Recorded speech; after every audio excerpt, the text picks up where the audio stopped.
pero a veces, viste, cuando los periodistas, los comunicadores suelen quejarse que en esta época todo está tranquilo, sobre todo los periodistas de exteriores, ¿no? Que tienen que cubrir Palacio, Parlamento, en fin.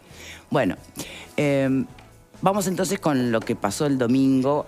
Ya el mundo entero se ha pronunciado prácticamente, obviamente rechazando y repudiando el accionar de estos agitadores de derecha, como creo que fue el expresidente Sanguinetti que dijo, no son políticos de derecha, son agitadores de derecha, bueno, que responden a Bolsonaro. Por lo cual esto ¿no? deja en claro muchas de las cosas que podían llegar a sospecharse.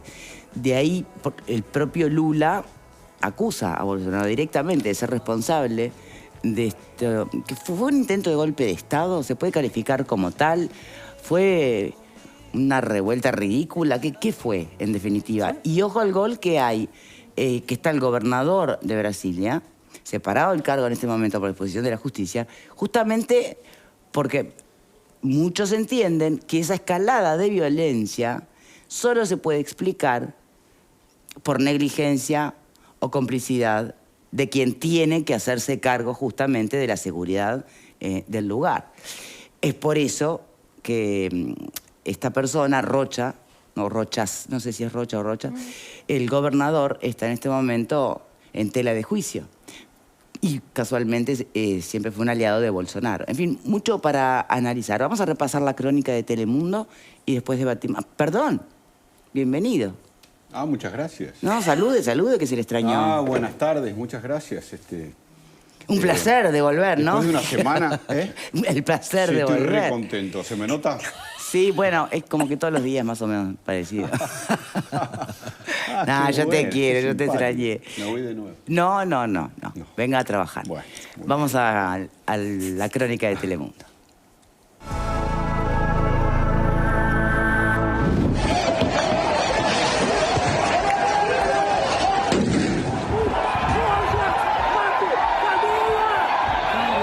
Tensión en la capital de Brasil. Cientos de simpatizantes del expresidente Jair Bolsonaro invadieron el Congreso, el Tribunal Supremo y el Palacio Presidencial de Planalto en Brasilia. Las autoridades habían acordonado el área alrededor del Congreso, pero cientos de manifestantes empujaron las vallas y se congregaron en el techo del edificio. Muchos ingresaron al Congreso ondeando banderas de Brasil.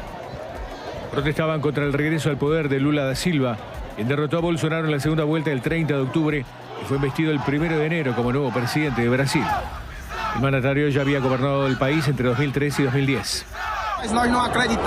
No creemos que este proceso haya sido democrático. Hay varios indicios de que hubo fraude, hubo corrupción. Lula, que no estaba en Brasilia el domingo, decretó una intervención federal para retomar el control de la capital y reclamó un castigo ejemplar para los responsables. Estas personas, estos vándalos que podríamos llamar nazis fanáticos, estalinistas fanáticos o mejor dicho, no estalinistas, fascistas fanáticos, hicieron lo que nunca se ha hecho en la historia de este país. Según medios locales, al menos 150 manifestantes fueron arrestados tras la invasión y saqueo de las principales sedes de los tres poderes del Estado. Líderes de todo el mundo condenaron la invasión y llamaron a respetar las instituciones democráticas, entre ellos el presidente de Estados Unidos, Joe Biden, que calificó de escandalosa la violencia de los simpatizantes bolsonaristas. El ministro Alexandre de Moraes del Supremo Tribunal Federal determinó en la madrugada de hoy la destitución del gobernador del Distrito Federal, Ibanez Rocha, al menos por 90 días. La medida se determinó tras los actos terroristas cometidos por simpatizantes de Bolsonaro registrados en Brasilia. El decreto habla de fuertes indicios que apuntan a graves fallas en la actuación de los órganos de seguridad pública del Distrito Federal y el principal responsable es el gobernador del distrito. Esto podría dificultar la recolección de pruebas y obstruir la instrucción militar directa o indirectamente por medio de la destrucción de pruebas o la intimidación a otras entidades públicas. El apartamiento tiene efecto inmediato. Ibanez incluso difundió un video en el que se disculpa por los actos terroristas de ayer en Brasilia. La policía del Distrito Federal no tomó las medidas necesarias para evitar la invasión y depredación de la sede de los tres poderes. Bien, si me permiten, panelistas, antes de arrancar con ustedes, tengo una telefónica pronta con, bueno, un especialista en temas de América Latina, es sociólogo y doctor en ciencias políticas y es profesor titular del Departamento de Sociología de la UDELAR. Hablamos con Miguel Serna. ¿Cómo le va? Un gusto. Muchas gracias por su tiempo. Bueno, estamos en un momento bastante complicado, ¿no? Diría que una transición de gobierno muy convulsionada. Sí. ¿Se puede calificar de intento de golpe de Estado? ¿Cómo lo calificaría usted? Yo lo calificaría como tentativas o sucesivas tentativas de actos terroristas con amenaza golpista.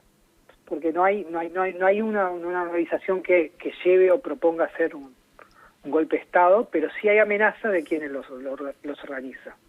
¿Y quién los organiza? ¿Y por qué formas terroristas y quién los organiza? Es un núcleo que ya viene ya hace tiempo y que están acampados, como dicen, sí. realizando campamentos. Como de ahí que la importancia de saber quién los está financiando, que proponía el presidente Lula.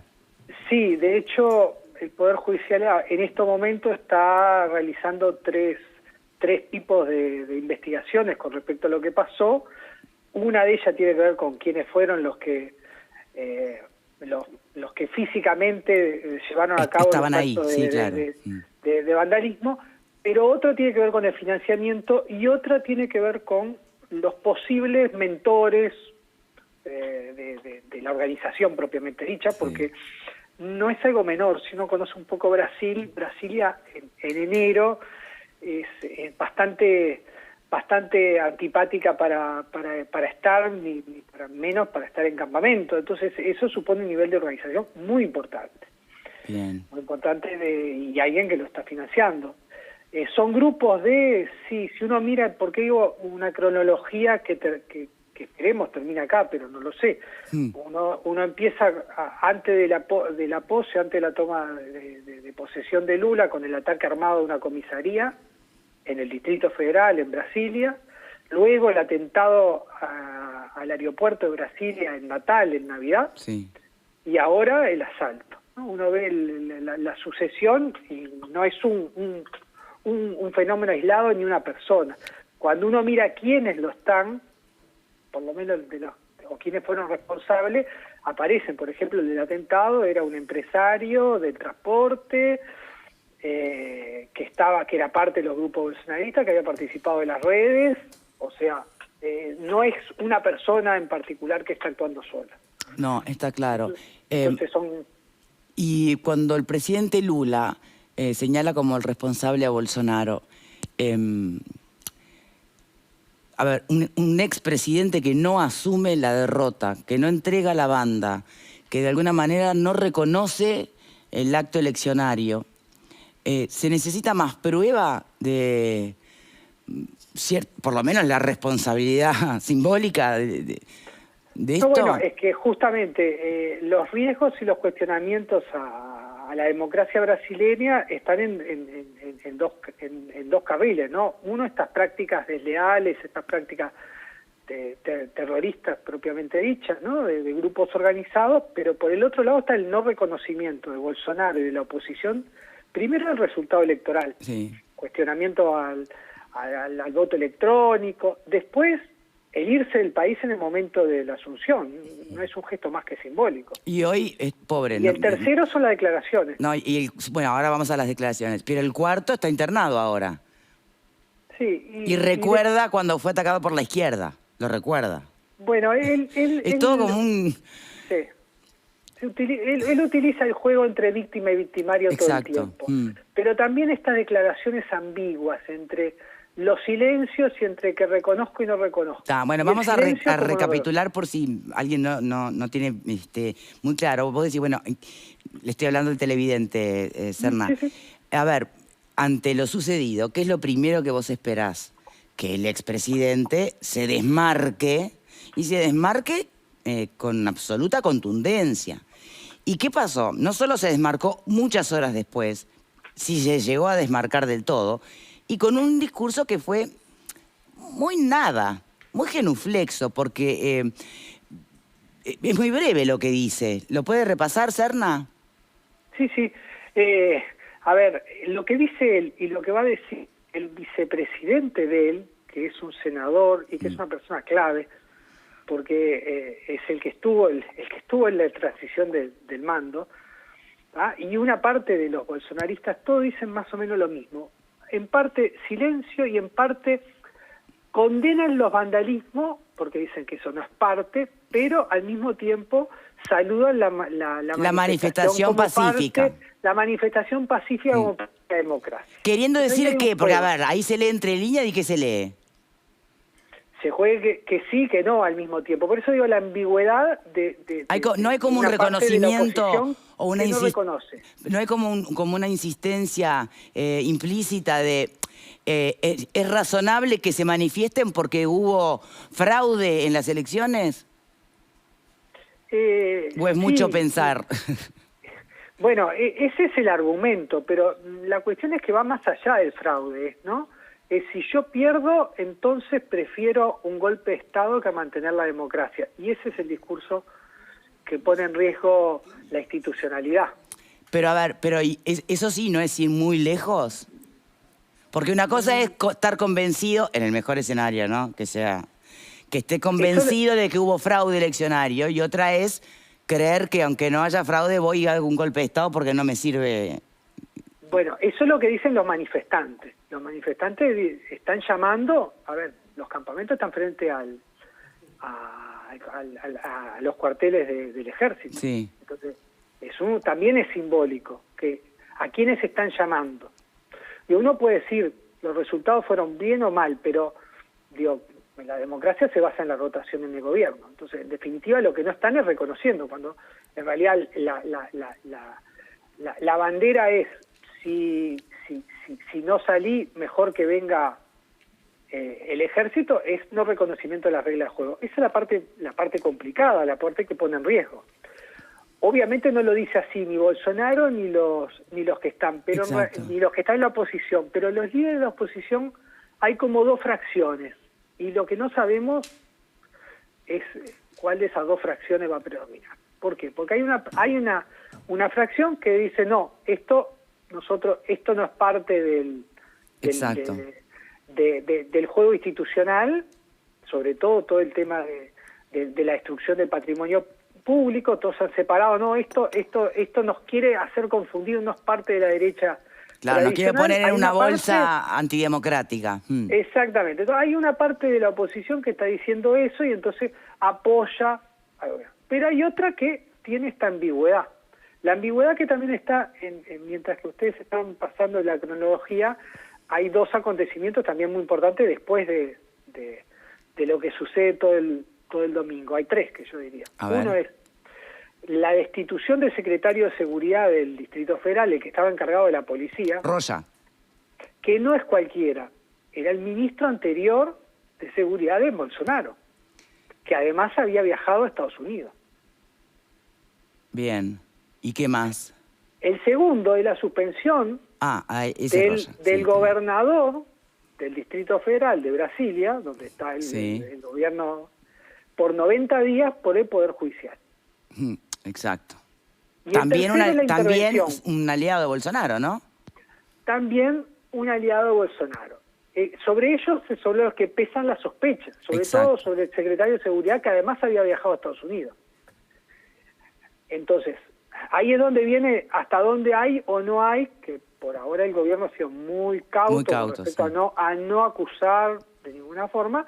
Hay sospechas de connivencia, no que hayan estado organizados directamente, sino que hayan, como diríamos en forma más cotidiana, hecho la vista gorda. La vista gorda, exacto, sí. Para que no entendamos el que nos está escuchando. Y el tercer lugar es la intervención que propone el gobierno, la reacción del gobierno frente a todo esto. Propone una intervención en el Distrito Federal, que es donde está el gobierno federal, el Distrito de Brasilia, pero sin llamar a las Fuerzas Armadas. O sea, es una intervención de la policía y la seguridad a nivel federal sobre el gobierno de Estado, que está totalmente fuera bajo control. Porque más allá de todo lo que podamos contextualizar, ¿cuál es la imagen externa que da esto? Es extremadamente grave.